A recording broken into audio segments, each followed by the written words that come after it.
Welcome to the CISSP Cyber Training Podcast, where we provide you the training and tools you need to pass the CISSP exam the first time. Hi, my name is Sean Gerber, and I'm your host for this action-packed, informative podcast. Join me each week as I provide the information you need to pass the CISSP exam and grow your cybersecurity knowledge. All right, let's get started. Hey, all, Sean Gerber with CISSP Cyber Training, and hope you guys are having a beautiful, blessed day today. Today is July 4th, so here in the United States, if you're listening to this, it is our Independence Day. So it's a good reason to go out and blow up a lot of money that people go and just explode stuff all over the skies of the United States. It is actually super impressive.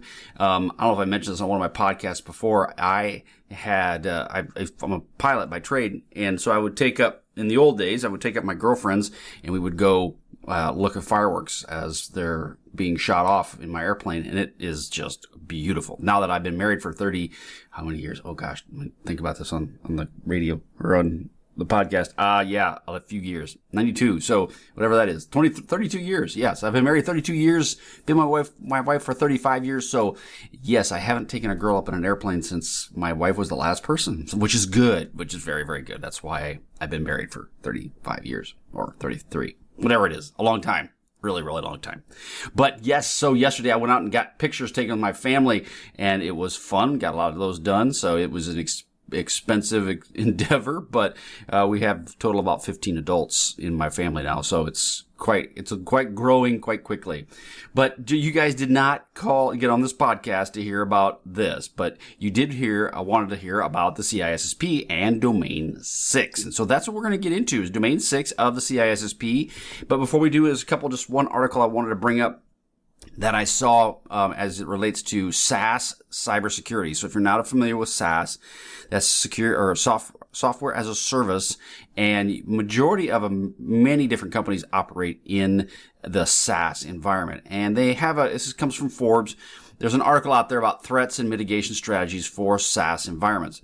Now, we've talked about all those in CISSP cyber training as far as many of these different ways. And I'm not going to go over anything that is new to you than what you may have not already heard. But again, a lot of people come and listen to this podcast. They come in, they go out. So it's new stuff to them on a routine basis. So real quickly around the SaaS, this article from Forbes talked about some of the different statistics around the overall SaaS environment. And they're saying that around 96.7% of organizations will have at least one application within a SaaS environment. And I will tell you that when I was a CISO, it was growing exponentially on the number of applications that were ending up in these software as a service locations on the web. And so one of the things that came up was, how do you deal with the security around these? Because what's happening is now the software, instead of being inside your network, protected by your stuff, it is now in somebody else's network being protected by their stuff. So you want to make sure that you do a really good understanding or risk assessment of these SaaS providers, because in many cases, you may have some of your most important data sitting out there in somebody else's cloud. Now, again, this has become a bigger problem because over time, the article says that it's been overlooked for a while. It depends on the size of the organization. I will say maybe small organizations have overlooked them just because, hey, this is cool software and I can put it in place. A good example of a SaaS product would be, for my businesses, I use QuickBooks, right? So QuickBooks is an accounting software, and it takes care of all of that aspect. Well, that's SaaS. It's software that's in the cloud, and it does with all of our accounting for our various businesses. And so that's the point of why it's become a bigger problem. Well, now as there's getting more regulatory pressure, AI expansion, and then also the increased risk of overall breaches or incidents that may occur on the web, this is getting a little bit more focus. So rather than spend a lot of time on this, I'm just going to kind of get down to the nuts and bolts of it.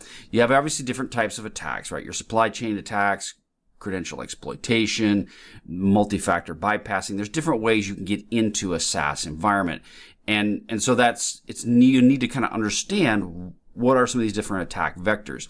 And so they talk about what are some best practices that you can do. Well, one obviously is data encryption. So you want to, when you talk to a SaaS provider, now we mentioned this in saying, that it's in somebody else, your stuff's in somebody else's stuff. What we're trying to talk about is you're going to have to do a risk assessment. And this is kind of what we go with today's lesson or podcast is around 6.3, and we get into security assessments. You're going to want to do a security assessment of these SaaS providers. And you're going to want to ask them some key questions. Now, there's a lot of things out there, and I'm actually going to be putting out a security assessment questionnaire that'll be available to you on Reduce Cyber Risk, so you can go out and get that and use that questionnaire to help you. But there's some key questions you're going to need to make sure that they're doing if they're going to be your SaaS provider. And one of those is relation of data encryption. You need to make sure that the data that they're storing is encrypted. But you need to ask questions a little bit deeper than just going, hey, are you protecting my data? And they're going, yes, we give you encryption. Oh, thank you. And you walk off. No, you want to ask more questions than that. But data encryption is a key standard that you want them to make sure that they're putting in place. Because if they get pwned, which odds are high, somebody's going to get pwned in many of your SaaS environments, you want to make sure that if the data gets stolen, which it will, okay, just make sure you set that up. It will get stolen. It is protected to the highest level possible. Multi-factor authentication, you need to make sure that they have enabled multi-factor authentication. Change Healthcare, good example of them not enabling multi-factor authentication. And boom, you have a $22 million ransom payment. And yeah, lots of gnashing of teeth. And after about $1 billion later, they're going to finally get back to square one. That's really just burning $1 billion. I'm sorry. It's just ludicrous. It is. It's not smart. Account access protections. You want to have IAM policies in place. Again, you want to have the ability to deny by default. For access controls, you want to understand their access controls. Who do they allow access to your data? How many people have access to your data? Lots of questions that you're going to need to want to have answered, especially if you're looking to do, if any of their software is going to run in your, actually, your data is going to be inside their software in their environment. And then you want to make sure they have reliable authentication for their cloud providers. Who are their cloud providers? Those are another big factors you need to be aware of. And then real-time data protection and backups. Understanding what is their backup strategy. How fast can you get backups recovered? What are they doing around their backups? Are my backups commingled with other backups? It's a lot of backups in one sentence. But bottom line is you want to make sure that they are doing their due diligence to protect your information. So that's just the basic skinny around a SaaS provider and the security that goes into this. You guys have plenty of applications that are out in SaaS environments. I know you do, and you're going to have more. And so as you are studying for your CISSP, you obviously are going to be in a position where you're going to try to influence your organization's ability to protect this SaaS software. So here's a good way for you to begin the process. Again, go check it out. You can go to CISSP Cyber Training. You'll be able to see this video, as well as you'll be able to gain access to other resources that are there. Also, you'll be able to check out Reduce Cyber Risk. That is going to be a site that I'm just slowly getting it up and operational, but that is the site that will be offering up various services such as virtual CISO, security architecture aspects, and assessments. So that'll all be available to you as well. Okay, so let's get started on the CISSP training for today. Okay, so this is group 7 questions, 15 questions, and this is, you'll be able to see this is part of the overall series that we have available on CISSP Cyber Training, and all the videos will be there for your consumption. Well, actually, before we get started, one quick, interesting, funny tale is, since this is 4th of July, I've got to have one digression. We had 4th of July at our house a couple years ago, right when they were building our home, and had all my kids out there, and we decided to shoot off a bunch of fireworks. Shot off some fireworks, and we were done. And across the street was the dumpster that they had been using to build a house next to us. We threw all of our stuff into the dumpster. I made a poor decision and did not put water all over our fireworks.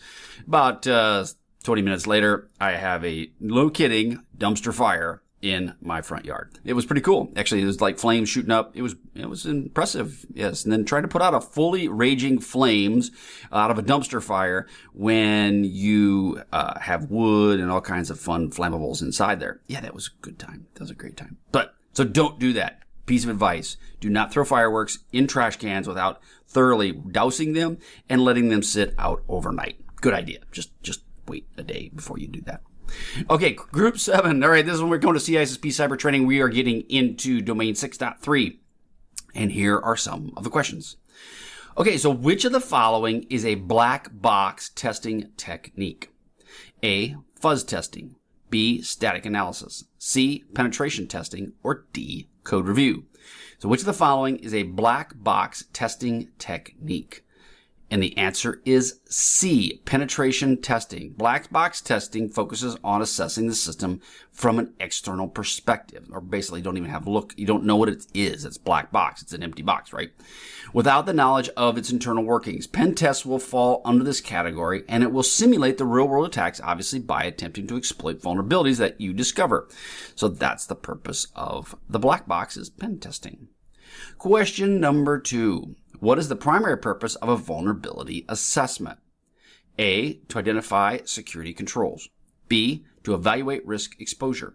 C, test application functionality. Or D, validate encryption algorithms. Again, what is the primary purpose of a vulnerability assessment?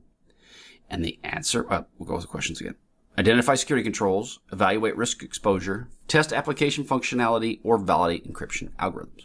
Now, all of those are good, right? They're all important to do, but the primary purpose of a vulnerability assessment is to evaluate the risk exposure. You identify weaknesses in the systems, the applications, and the networks, and they do help evaluate the risk exposure by pinpointing vulnerabilities that potentially could be exploited by attackers. Question 3. Which type of testing assesses the effectiveness of security controls during system operation? Again, what type of testing assesses the effectiveness of security controls during system operation? A, static analysis. B, dynamic analysis. C, regression testing. Or D, user acceptance testing. So what type of testing assesses effectiveness of security controls during system operation? And the answer is B, dynamic analysis. So dynamic analysis involves testing a system while it's running. Okay, we've done this many times when I had a development team working for me. And they would evaluate the security controls and the expected behavior that may be occurring. It does happen, like right now I'm doing a contract work and we're doing application testing on some encryption capabilities. And so you want to make sure that you're doing an effective assessment of that as well. So any sort of testing you want to occur, you really need to do some level of static analysis, which would determine, examines the code without the execution of it. So, and then you also want to have availability of doing regression and user acceptance testing, but those are different than your overall dynamic analysis testing. Question 4. What is the primary goal of a code review? A, identify security vulnerabilities. C, optimize performance. Oh, that's not C, it's B. Sorry, B, optimize performance. C, ensure compliance with coding standards. Or D, validate business logic. So what is the primary goal of a code review? A, identify security vulnerabilities. You want to look for vulnerabilities. That is how you do it, and you're doing a code review. Now, you want to make sure they adhere to your coding standards that you have set up and your best practices. And the ultimate goal is that you're looking through there to see if you can find any vulnerabilities potentially. Again, that depending on the size of your code and your sprint, it may be a very daunting task, and you may miss some things. But at least you're doing, the ultimate goal is to go through there. When your code reviews, you will usually have a second party, somebody else. Like, so if I wrote the code, I'll have Bill, my neighbor, look at the code. It's always good to have someone get a fresh set of eyes on your code, because you have a tendency of, when you're doing your code, to overlook potential errors, because 1, you have bias around your development capabilities, and then 2, after you look at something for 100 times, you just kind of gloss over it. So it's always good to do on a code review to have somebody else, if not the group, look at your code. Question 5. Which testing technique involves sending malformed or unexpected data to an application to discover vulnerabilities? Again, malformed or unexpected data to an application to discover vulnerabilities. A, fuzz testing. B, regression testing. C, boundary testing. Or D, stress testing. So which technique involves malformed or unexpected data sent to the application? And that is fuzz testing, or fuzzing. It involves sending random or unexpected inputs to an application to trigger an unexpected behavior. Question number 6. During a security assessment, what does a false positive indicate? Okay, what does a false positive indicate? A, a valid vulnerability. B, an incorrect vulnerability report. C, a successful attack. Or D, a misconfigured firewall. So during a security assessment, what does a false positive indicate? And the answer is B, an incorrect vulnerability report. Okay, that's a false positive. So basically what it comes down to is identifies a vulnerability that didn't actually exist.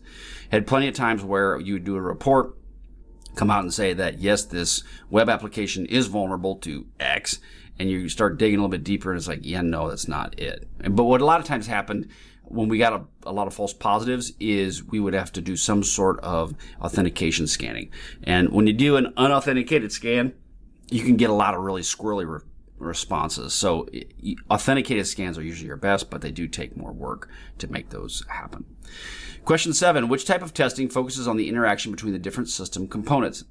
A, integration testing. B, regression testing. C, unit testing. Or D, acceptance testing.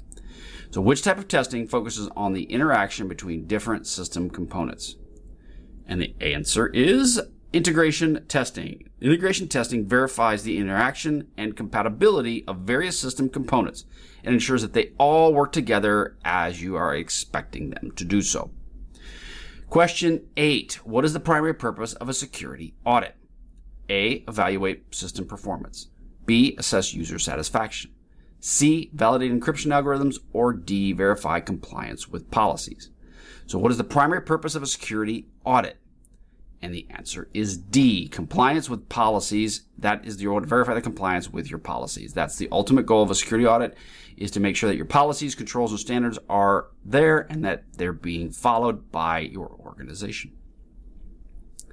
Question 9, which testing technique aims to identify vulnerabilities by analyzing the application's source code? So which testing technique identifies vulnerabilities by analyzing the application's source code? A, dynamic analysis. B, penetration testing. C, static analysis. Or D, regression testing. So which testing technique aims to identify vulnerabilities by analyzing the application's source code? And the answer is C, static analysis. Static analysis examines source code, configuration files, or other artifacts to look for vulnerabilities. And you will want to do some level of static analysis on your code. Question 10, what is the purpose of a threat modeling exercise? A, identify vulnerabilities. B, evaluate risk exposure. C, design security controls. Or D, validate encryption algorithms. Okay, purpose of a threat modeling exercise. What do you think it is? And the answer is C, design security controls, right? So you want to make sure that when you do a threat modeling exercise, you're identifying potential threats, right? Risks to your organization and the vulnerabilities and possibly even the way they come in. And therefore, you're going to look at your overall security controls and determine if these threats or these vulnerabilities were existent, how would that affect your organization? How would you mitigate the risk? So it's a threat modeling exercise. We'll kind of help you with that. Question 11, what is the primary purpose of a security control assessment? A, validate encryption algorithms. B, evaluate risk exposure. C, test application functionality. Or D, assess compliance with policies. So what is the primary purpose of a security control assessment? And the answer is D, assess compliance with the various policies that you have in place. That's the security control assessment. Now again, you have to decide, I talked about before where audits, I usually typically consider that a third party, someone outside your organization, and assessments are internal. Now, when it comes to wording for the CISSP, the main thing you're going to want to understand is what is the output. That's going to be a big factor in determining if it's an assessment or an audit. But personally, and real world kind of situation, I like to use an assessment as something that I conduct internally by my people, by me doing it. Whereas the audit is usually a third party, whether it could be an audit from your own company or somebody that is actually paid to do this for you. But an audit is usually somebody that's a third party that's looking at it. Question 12, during a vulnerability scan, what does a false negative indicate? A, a valid vulnerability. B, an incorrect vulnerability report. C, a successful attack. Or D, a misconfigured firewall. So again, the question is, during a vulnerability scan, what does a false negative mean? It means a valid vulnerability. See, it's that double negative thing, right? False and negative, double negative. What does that mean? Oh, it's a positive. So two negatives makes a positive. Aha, right? That's like electricity type stuff. No, so it's right. You really basically want to come down to is if it's a false negative, it is a valid vulnerability. And this false negative occurs when the security tool fails to detect the actual vulnerability, and it's essential to minimize the false negatives to ensure you actually have the right security setup. But that's where you find it says, hey, oh, you're good, no problem. And then you realize, oh crap, there's something wrong there. That would be a false negative. Okay, so question 13, which type of testing focuses on behavior of an application under stress or load conditions? So what type of testing focuses on the behavior of an application under stress or load conditions? A, fuzz testing, B, regression testing, C, stress testing, or D, boundary testing. Again, what type of behavior under stress or load conditions? And it is C, stress testing, right? So that type of testing is when the behavior of the application is under a stress or load position or condition. Question 14, what is the primary goal of a vulnerability scan? What is the primary goal of a vulnerability scan? A, identify security controls. B, evaluate risk exposure. C, test application functionality. Or D, validate encryption algorithms. So what's the primary goal of a vulnerability scan? And the answer is B, evaluate your risk exposure. Again, that's the ultimate goal of these scans, is to look for weaknesses, and therefore it can help ensure of what is your overall risk exposure to the world. Because again, you need to know what's going on in your environment, and you may not have a good handle, but it's better to know something than to know nothing. So just not running scans, just going, hey, I'm going to put my head in the sand and hope that everything works out. Yeah, that usually doesn't go well. You can try that. You can try it, but I would not recommend it. Just don't work in security for any company that I work with, because that would be bad. That would be really bad. Question 15, which testing technique involves analyzing the flow of data within an application? Which testing technique involves analyzing the flow of data within an application? A, data flow analysis. B, code review. C, penetration testing. Or D, fuzz testing. Which testing technique involves analyzing the flow data within an application?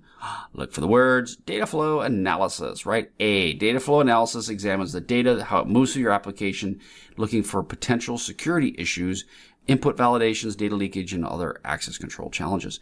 I will say that you do testing. I've done testing, and you look for data flow analysis. It's a very important factor in all of your security toolbox that you may have within your organization and what you use. So you will do it. You will do data flow analysis. And if you're a good security architect, you will definitely do data flow analysis. Okay, that's all I have for you today, guys. We are excited. Again, go to CISSP Cyber Training. Head on over there. Anything you purchase at CISSP Training, any of the products that you purchase there, all of that goes to charity. It's all heading to our charity, our nonprofit for adoptive families. The ultimate goal of that is to provide resources available for families who wish to adopt children, because it can be very expensive. I mean, adopting a child can be $20,000, $30,000, $50,000 to do that, depending upon where you get your child and other different situations. So we want to provide a nonprofit available for these folks to be able to request money either on loans or potentially even a grant, depending upon their need. But we believe in adopting kids is the most important thing in this world. I've been called to do that, and therefore we want to put that out there. And the money, any money that is brought in for any of the CISSP training will go directly to that nonprofit. So we're pretty excited about that. Still got to get the name right, though. We have been too busy with the 4th of July to actually hunt down a name, but the name has been, it's close. It's really, really close. But I'll let you know once I have the name. You all will be the first to know about it. All right. Have a wonderful day, and we will catch you on the flip side. See ya.